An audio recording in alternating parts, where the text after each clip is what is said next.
Let's talk about the music business and money. Yes, two of my favorite topics. Universal Music Group just released its Q1 earnings, and I think there's a lot of interesting and insightful things in it that I think we can learn about the state of the music business and specifically record labels. Let's get into it. Now, on this channel, we like to take a deeper dive into the music business. Yes, we can talk about rap and new records and who's beefing with who. But I think on this channel, I really want to go behind the music industry and give you some insights on what people in the industry, like the actual music business, because, there's a difference, are talking about. So, Universal Music Group, which is the biggest record label group, it's Universal Music Group, Sony, and Warner. Universal is the biggest record label group, and this is the home to the biggest artists: Kendrick, Taylor Swift, The Weeknd, Ariana Grande, Drake. All of the biggest artists, pretty much in every genre, are signed to some imprint at Universal Music Group. So when the Universal releases its earnings, and it is a public company, I love to dive into it because not only does it show me what the biggest record label group is doing, but in many ways, I think that's a great barometer for where the music business is as a whole. So these are the Q1 2025 highlights. So overall, let's just start from the top. Now, everything here is in euros because it is, a European-based company. So just a heads up, you'll have to do some quick math, but we'll do it together. So the big bullet point is revenue of 2.901 million, which is 2.9 billion euros this quarter, which is an 11.8 increase year over year. So again, I don't have a calculator in front of me, but 2.9 billion euros in revenue, and that's well over $3 billion. And this is an increase from the previous year. So the big headline there is when anyone says the music business has no money, it's, a struggling business, it's a failing business, that is a lie, and we have it here in black and white that Universal is making money, billions of dollars, in fact. And here's some other highlights that the company is sharing from its official snapshot. So the recorded music subscription revenue grew 11.5%. We also see increases just kind of across the board in streaming. And this is interesting. So this is who they're shouting out. Top sellers included Kendrick Lamar, Sabrina Carpenter, Lady Gaga, The Weeknd, and Mrs. Green Apple. So I find it very telling that the first artist they're mentioning is Kendrick Lamar, which is a great look for Kendrick. And it's also interesting because from a hip hop perspective, he's the name that they're shouting out. So this is what the chairman and CEO, Sir Lucian Grainge, said. Our strong results and our confidence about the future, I'm going to get into that later in this video, reflect the execution of our strategic plan, including consistently developing and breaking the world's most successful artists and songwriters by connecting them with billions of fans in new and innovative ways. That's a very telling statement. So what Lucian is saying is that, they are constantly developing new artists. But more so, I think what's more sort of revealing is connecting them in new and innovative ways. Because, by and large, the artists that I mentioned, Kendrick and The Weeknd and people like that, they've been around for a while. And the idea of sort of breaking them isn't really relevant, right? Because these are already superstar artists. However, how do you then connect them with fans in new ways, right? Kind of going beyond just what they've always been doing. And that's something Universal, I think, more so than the other labels, has really leaned into. You see it with their commitment in the AI space. They're a part of this large kind of consortium of companies that are all about protecting artists and creators. They actually launched a partnership with YouTube and AI to give their artists AI tools. Who knows what that all is going to lead to, right, from a creative perspective. But Lucian has been very outspoken about how do you use these new tools and technologies, but still protecting the artist. So I'm going to scroll down a little bit. And here you're going to see from Q1 the way that the recorded music revenue actually breaks down. So overall streaming is the giant, right? So again, everything here is in millions of euros. So when I say 1.6, it really means like in millions of euros. So streaming comes out on top with 1.6. And what's quite interesting is the subscription model. So this accounts for 1.2 million. So that means that it's people who are subscribed to things like a Spotify or Apple Music. I also think what's really, really fascinating is look at the line about the physical revenue. This is an increase from 2024. So now we're talking about 300 million euros. This is really being led by vinyl. And I think that's so crazy. I mean, I remember coming up and, knowing like my parents had vinyl like back in the day, like in the 70s. But by the time I was buying music in the 90s, it was like cassettes, and very quickly CDs took off. The idea of vinyl was just considered so like old school, right? So only maybe like a DJ or like a true crate digger would have a vinyl collection. And I think now so many fans, they're craving that physical, tangible connection to artists.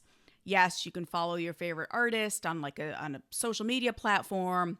You can go to their concert, but what do fans want to do at the concert? They want to buy merch. They want to have the t-shirt. And I think having vinyl, especially for people like, Taylor Swift fans, like they want to feel like they're a part of this like larger moment in time. So I think it's very interesting because we always hear anecdotally, right, that vinyl is having this comeback, but you can see literally here in the Universal like statement, 300 million euros, and this is just in Q1, coming from physical revenue. Now, other parts of the earnings show like the music publishing. Again, this doesn't surprise me that this is a huge like revenue generator for Universal. And I think most of the artists that we've mentioned are probably also signed to Universal Publishing. Like usually you sign to the label and if it has a publishing arm. So you're seeing 555 million euros coming just from publishing revenue. And then if you scroll down, the last piece is merchandising. I'm not really sure like what specifically constitutes this because I know some artists, they do control their merch. So in that case, the label wouldn't get a piece of it. But I do think this has to do with artists such as a Drake who signed essentially a 360 deal. We don't know that for a fact, but I did that whole video breaking down Drake's reported $400 million deal with Universal. And at that level, I mean, you have to sort of, give up something for what you're getting. So I do wonder if maybe album specific merch falls under this category. So if an artist wants to do their own merch just as a one-off, maybe like Universal has nothing to do with it, but it looks like merchandising. It says merchandising and other revenues is coming in at 112 million euros. So the big takeaway is Universal Music Group is making a lot of money. It should be no surprise, but if you needed numbers, like this is a $3 billion plus business just based upon Q1. So as a business fiscally, just, based upon revenues, I'm not going into like the debt and other things they might be holding. It is a very successful company. But let's take a deeper dive into what these results have to do with. So Music Business Worldwide did a really nice breakdown of some takeaways. And these are takeaways from the conference call. So when you have your earnings statement, you also have a call where the chairman will be on, and I believe also the CFO, Boyd Muir, and the EVP and Chief Digital Officer, Michael Nash, were on this call along with Lucian Grange.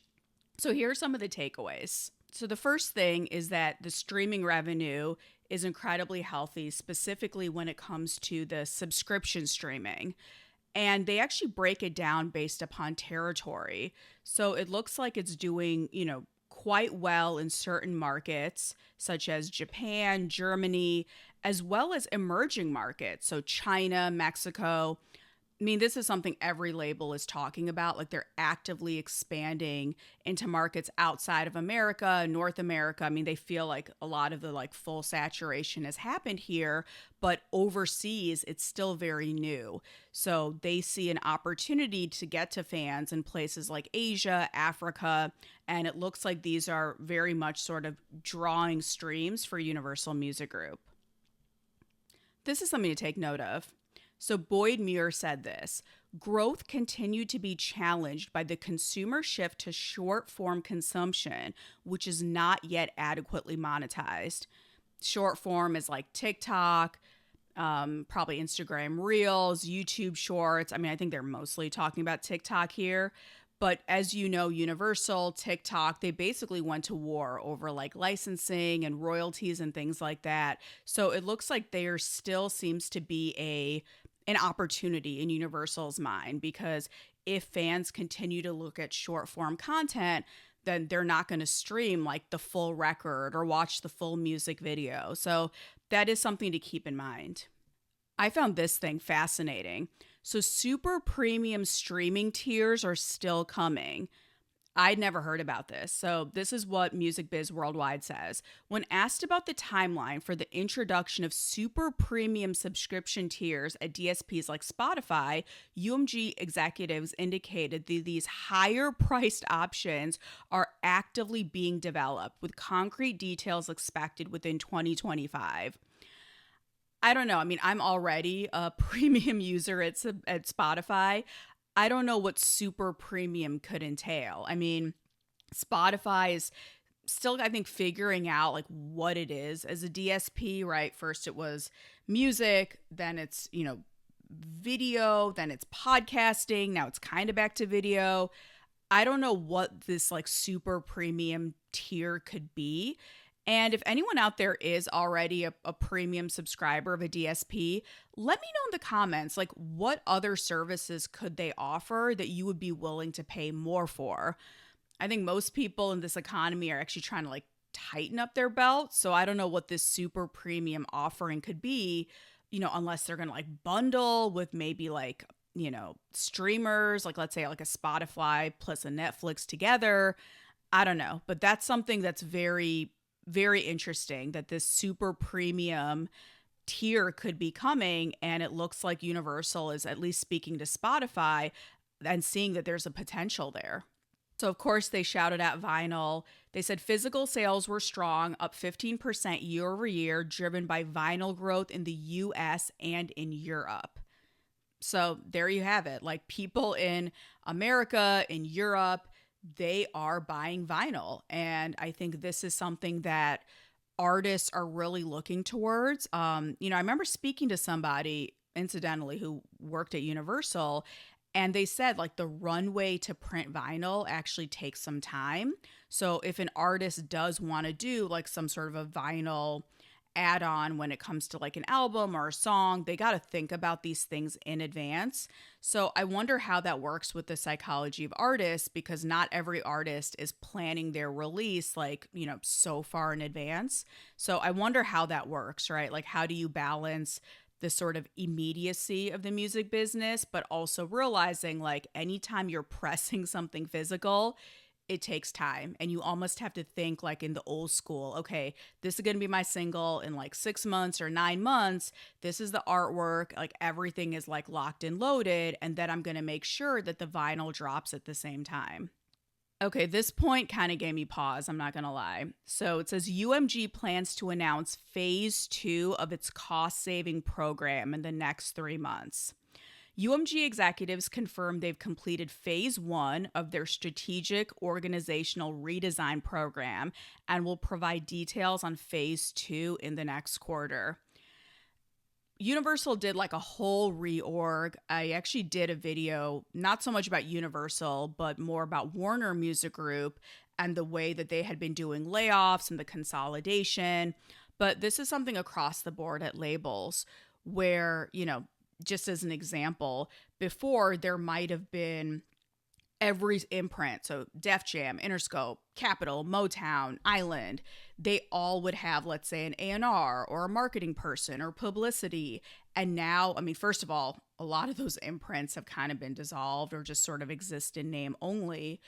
And a lot of the services, kind of like the back office services, they've been consolidated. So it's like one person working across labels. And, for me as someone in the music business, I have a lot of friends at these companies. It always is sad, right? Like, you don't want to hear that there's going to be more layoffs. Like, it's just come to a point on the record label side. I think I can count on like one hand how many people I know who are still in these buildings. And, I understand the need to cut costs and efficiency and all that. But you're also missing potentially on institutional knowledge. No matter what, someone who's been in the game 15, 20, 25 years, they have knowledge that somebody who's, much younger, who's much cheaper just doesn't have. And I know everything is about efficiency and automation, but we are still dealing with people. And I think as long as the record labels are actively working with artists. Like, not everyone can talk to an artist. Like, I'll tell you that firsthand. A lot of people just don't understand what it's like to deal with an artistic person, to talk to a creative and their team. There's a certain level of like finesse and diplomacy that you need to have. And I do wonder, like, if these companies just continue to lay people off, what happens, right, to all of that knowledge and relationships and all that goodwill that was built? I don't know. Now, the last thing I wanted to point out is how confident UMG is given where we are in the world. So especially if you're, in America, there's just like a lot of economic uncertainty, turmoil. People are just feeling very on edge about what's going on in like the geopolitical sphere, like just we're in really strange times. But according to UMG, they feel like music has a certain resilience, even in these economic times. So this is what Lucian Grange says. I've been through various cycles of global economic uncertainty and have been able to navigate with the global teams through it. Music has always proven to be incredibly resilient. It's low cost, high engagement, and obviously a unique form of entertainment. He continues, when there's been inflationary pressure and household budgets tightened, music subscription and music purchase has always been resilient because consumption is frequent, the usage is constant, it's completely multi-device, multi-occasion, and it's a good value for money. I have to agree with Lucian Grange here. I think when things get crazy, and I'm thinking about the pandemic specifically, like what happened? We just leaned more into music and specifically like nostalgia. It's sort of like a warm hug or like a nice cozy blanket. When the world is chaotic, what better than to go listen to your favorite music? And I know for myself, music has always just been so therapeutic, sometimes a form of escapism, to be honest with you. And I think it's going to be the same. Like, I don't see a world where the economic times get to such a point that people don't want music. In fact, I actually predict the catalog is going to increase. We're going to see more sort of, heritage acts, older artists getting a second wind, a third wind. We saw this during the pandemic with something like a Fleetwood Mac, right? When that TikTok video went viral with Dreams, all of a sudden a group that had been around for decades was introduced to a whole new generation. I can see people doing more of that, like spending more time listening to music.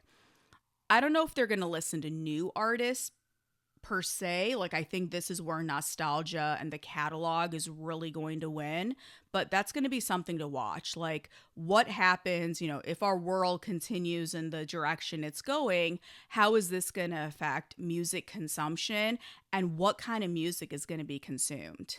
So there you have it. That is the Universal Music Group Q1 earnings. And it was just something that I thought was really interesting. And I know as somebody in the music business, these are things that I like to be up on. And I feel like on this channel, so many of you are either in the industry or you like the sort of industry insider perspective. So let me know what you think about all of this. Are you feeling optimistic about the music industry now? Did you learn something? Was there anything surprising from these earnings? Let me know what you think in the comments.